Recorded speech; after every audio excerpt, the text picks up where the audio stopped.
¿Cómo está, ministro? ¿Me escucha bien? Muy buenos días, Jimmy. Le ¿Qué escucho tal? perfectamente bien. ¿Cómo me está escuchando a mí? Perfecto, muy bien, ministro. A ver, ministro, ¿cómo va para empezar, cómo va el tema de la instalación de los radares en el Cerro de Montecristi? Y me gustaría que me precise, ¿es solo en el Cerro de Montecristi o también en el Cerro San Isidro? El decreto ejecutivo con el que estamos ejecutando las acciones respectivas se indica claramente que las dos zonas, tanto el Cerro de Montecristi como el Cerro San Isidro, son declaradas zonas de defensa, zonas reservadas de defensa, sujetas a la protección militar. Entonces, al momento estamos en plenos trabajos en el Cerro de Montecristi. Hemos terminado la vía de acceso. Hay que hacerle algunas mejoras. Estamos haciendo las bases para las instalaciones del radar, de los sitios para la habitabilidad de las personas que van a dar la seguridad a esas instalaciones y también las bases para lo que será el puesto de mando y control. Perfecto. ¿En cuánto tiempo calcula usted, ministro, que va a estar instalado el radar y cuál es el área de cobertura de ese radar?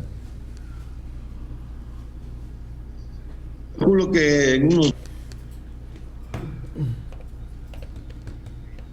Cristi, eso significa, hemos afectado aproximadamente 2.3 hectáreas de terreno considerando la vía de acceso y luego iremos a los trabajos que corresponden a la instalación del radar en San Isidro. Claro. Ahora, no sé si coincidiendo con el trabajo que están haciendo ustedes en Montecristi, pudieron detectar una depredación terrible que se ha dado en el sector de Chorrillos, me parece. ¿No?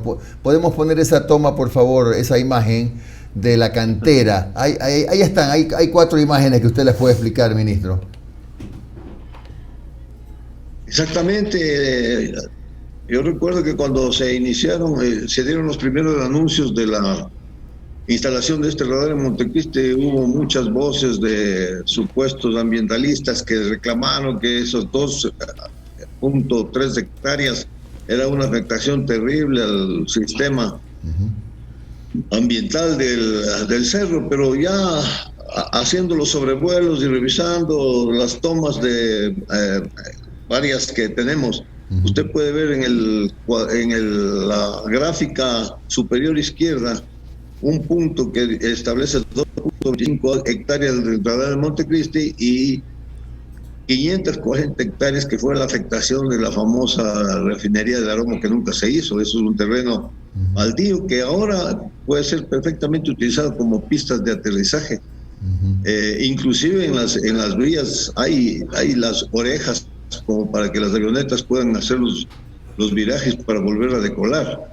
Son aproximadamente 90 hectáreas las afectadas y yo no he escuchado ninguna voz en contra de esta afectación y tampoco se ve que haya ninguna remediación ambiental. Así que ese es un tema que tiene que definirlo el respectivo ministerio, el Ministerio del Ambiente en este caso. Claro. A ver, ministro, ustedes como Fuerzas Armadas han sido informadas y su trabajo ha sido solicitado ya para reforzar los planes de control de armas, por ejemplo, en la zona 8 que está siendo tan sacudida por los crímenes violentos, en las fronteras. ¿Dónde están trabajando las Fuerzas Armadas en coordinación con la Policía Nacional?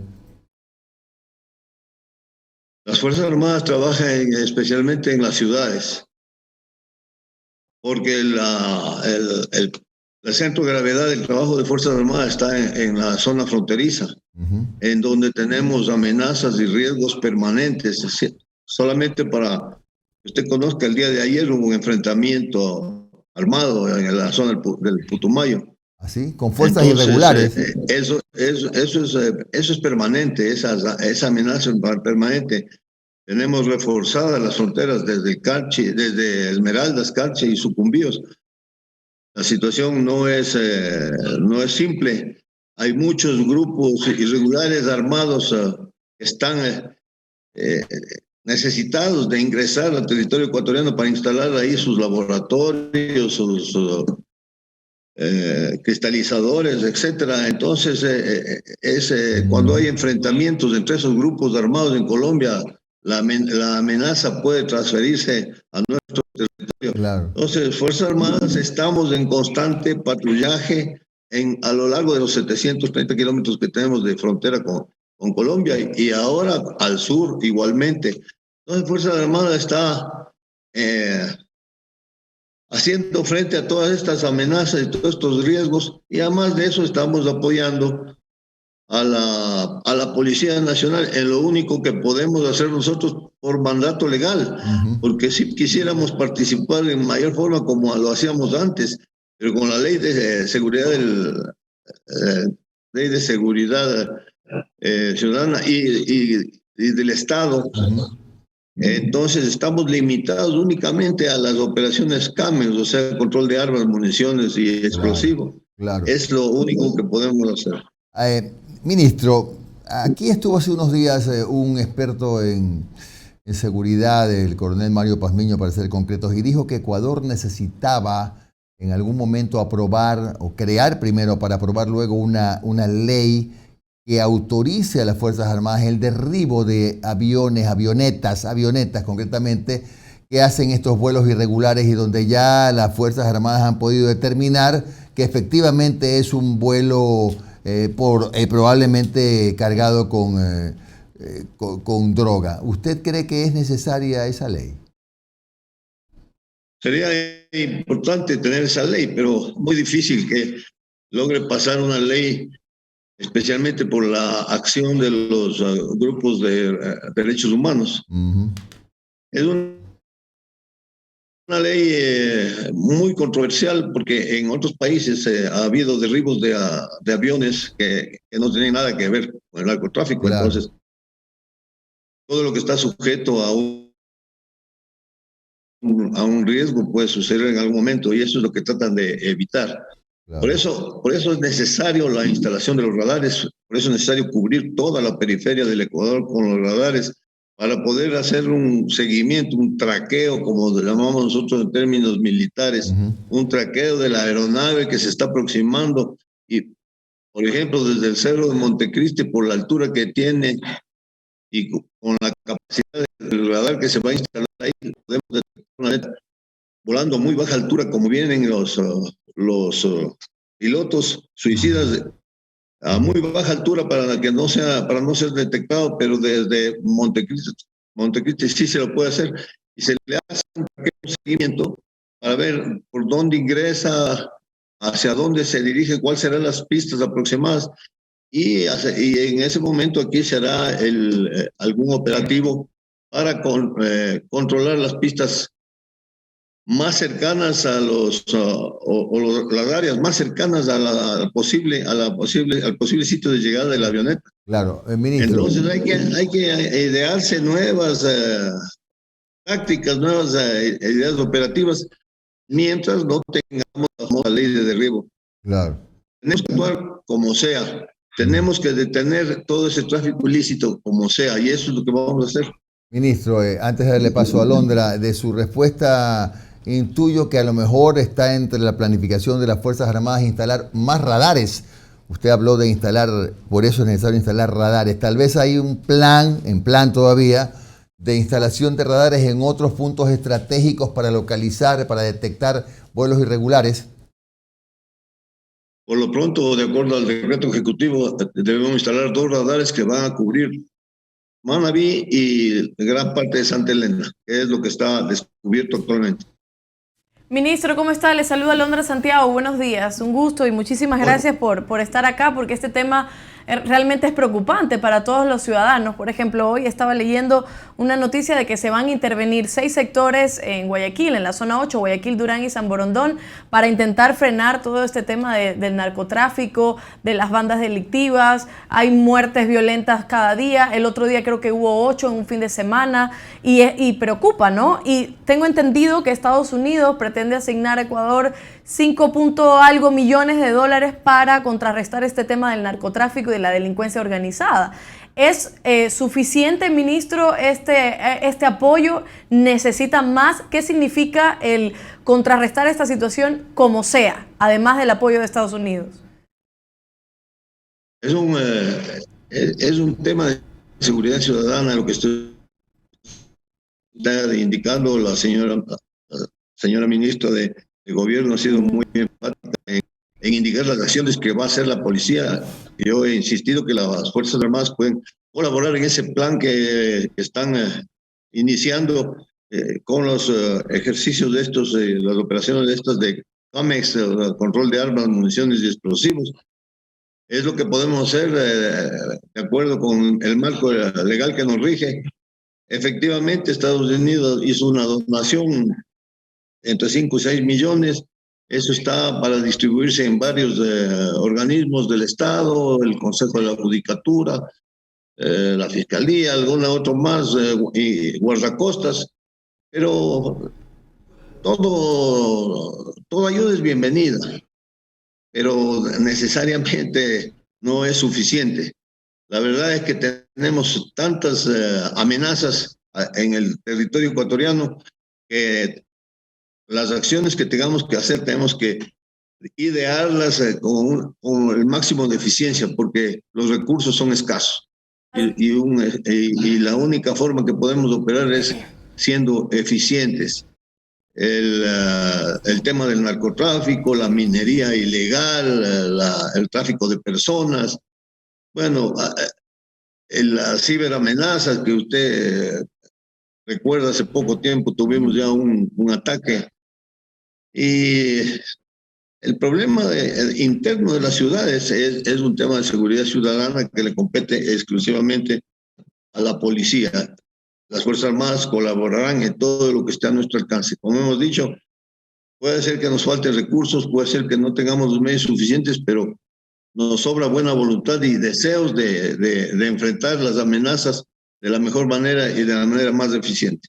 Así es, y como usted dice, ministro, que Ecuador está enfrentando muchísimas amenazas. Claro, estamos hablando del narcotráfico, pero no podemos olvidarnos precisamente del tráfico de órganos, del tráfico de personas, que son cifras también elevadas, al menos en Ecuador. Y la pregunta que le hacía tenía que ver con si tal vez a través del gobierno se va a solicitar ayuda a otros países, no solo a Estados Unidos, sino a otros para que puedan...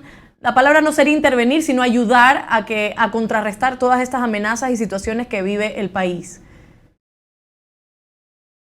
Nosotros estamos impulsando la creación de una estrategia común regional para enfrentar todas estas amenazas, porque no es solamente del Ecuador el problema.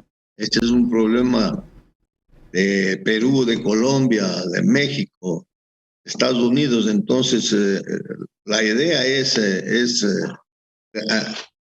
poder idear una estrategia e impulsar una estrategia común regional para enfrentar todo este tipo de amenazas, con el apoyo lógicamente, de un país como Estados Unidos que tiene la capacidad para hacerlo. Ministro, y la última pregunta que tiene que ver con el tema de las pistas aéreas. Nosotros pensamos que puede haber 1 o 2 a 3, ha mencionado algunos nombres, pero en una entrevista usted decía que tal vez tiene esta información de que pueden ser hasta más de 40 pistas aéreas clandestinas, que incluso las avionetas pueden aterrizar en las calles, en las playas, en cualquier lado, y que esto también es una situación que preocupa. Y además, si pueden aterrizar en cualquier lado, ya Ecuador ya simplemente sería un país en donde bienvenido sea el narcotráfico, bienvenido sea la delincuencia, ¿no? Bueno, cuando dejaron el callejón de Manabí y parte de la provincia de Santa Elena abierto, era justamente lo que usted dice. Bienvenidos sean ustedes, porque aquí nadie les va a poder detener. Pero este gobierno ha decidido desde el primer día enfrentar los problemas de seguridad. Y por esa razón es que se han hecho diferentes operaciones, ¿no? A más de la instalación del radar en Montecristi. Hicimos una gran operación militar en Manabí, donde se pudo poner en práctica una serie de de patrullajes en los cuales se determinaron más o menos 40 pistas, o sea, 40 posibles pistas, porque no son pistas como uno se imagina, pero están abiertas los campos para que puedan aterrizar las avionetas, puedan aterrizar en las playas, porque encontramos en las playas las mangas de viento para orientar el aterrizaje de una aeronave. Pueden aterrizar en el Aromo, como les decía, las calles del Aromo son verdaderas pistas muy bien pavimentadas. Entonces hay cualquier cantidad de este tipo de posibles pistas que debemos analizar de una en una, y de hecho lo está haciendo las Fuerzas Armadas, lo están haciendo, analizando, y desde el caso destruyendo o poniendo obstáculos para ir impidiendo poco a poco que sean utilizadas en esos malos propósitos. Ministro, muy buenos días. Omar Jaén le saluda. Muchas gracias por su tiempo, ministro. Vivimos acá en Guayaquil y la situación de la seguridad en Guayaquil es insostenible. Ya el sicariato es parte del panorama diario en esta ciudad. Y cuando uno comienza a analizar los motivos de todos los niveles de altísima inseguridad que tenemos en estos momentos, al menos en esta ciudad, vemos que también todo está muy vinculado al tema dentro de las cárceles. Ha habido desde el gobierno anterior de Lenín Moreno emergencia tras emergencia, pero vemos que las masacres en las cárceles continúan. Ustedes tienen una limitante en la normativa para poder participar en los temas carcelarios, pero ¿cómo puede colaborar las Fuerzas Armadas, el Ministerio de Defensa, en el control del sistema carcelario? Bueno, las Fuerzas Armadas de hecho están colaborando apoyando a la policía y apoyando al plan de mejora del sistema carcelario que ha impulsado el actual director del SNAI, el coronel Cobo. Le estamos apoyando permanentemente con la protección perimetral de los diferentes recintos penitenciarios y el control del ingreso de las personas hasta el primer filtro. Ese es el área en el que podemos actuar. Lamentablemente, como digo yo, las leyes nos impiden colaborar en mejor forma, pero lo estamos haciendo en todo lo que podemos y en todo lo que nos piden. Ministro, y para cerrar, el tema del control marítimo. También desde el gobierno pasado hubo todas estas polémicas de las flotas internacionales que vienen, por cierto, muy cerca de Galápagos para hacer una pesca ilegal. ¿Cuál es la situación actual? ¿Hay un nuevo riesgo de que venga flota asiática a querer sacar nuestros recursos marítimos? ¿O cuál es el control que se está haciendo de nuestro mar? Nosotros llevamos desde el año 2017, llevamos un seguimiento, porque cada año llega la flota internacional compuesta mayormente por buques chinos, en diferente cantidad de buques. Han venido alrededor de 200, otras veces han superado los 300 buques. En esta ocasión, la flota se ha mantenido muy distante de la zona económica exclusiva de Galápagos durante todo el mes o los 2 meses anteriores, que han sido debidamente vigilados a través de un sistema satelital que nos permite identificar y ver la posición de cada uno de los buques. Entonces nosotros podemos afirmar que lo más cerca que estuvieron de la zona económica exclusiva de Galápagos fue aproximadamente a unas 200 millas. Y actualmente la flota se está dirigiendo hacia el sureste, o sea, hacia el centro del Perú aproximadamente. Ellos siguen la pesca, no es que van a un punto determinado, sino que van siguiendo la pesca. Nosotros, a través de ese seguimiento, a través de los patrullajes que tenemos con la aviación naval y con unidades de guardacostas y de superficie que están todo el tiempo atentos en el área de Galápagos y en el área del continente, podemos confirmar que no ha habido ningún ingreso de algún buque pesquero a nuestras aguas jurisdiccionales. La última consulta, hay personas que la preguntan también en el muro. ¿En Guayas hay cobertura de radares para detectar también vuelos irregulares? No sé si el de Montecristi también tiene algún alcance a Guayas, o hay otro sistema de radares en Guayas para este control de las Fuerzas Armadas. Guayas está protegido, es lo que le puedo decir. Guayas sí está protegido. El radar de Montecristi no alcanza hasta la provincia del Guayas por las interferencias que hay en las montañas, pero tenemos los sistemas de la aviación civil también en el Guayas. Uh-huh. Entonces, sí podemos decir con tranquilidad que la provincia del Guayas tiene su protección, y con el radar de Montecristi vamos a detectar cualquier aeronave que penetre hacia el interior, sobrepasando Manabí y llegando hasta Guayas. Perfecto. Gracias al ministro de Defensa, almirante Fernando Donoso, por estos minutos de su tiempo. Un buen día, almirante. Saludos. Muchas gracias. Muy buenos días. Buenos días.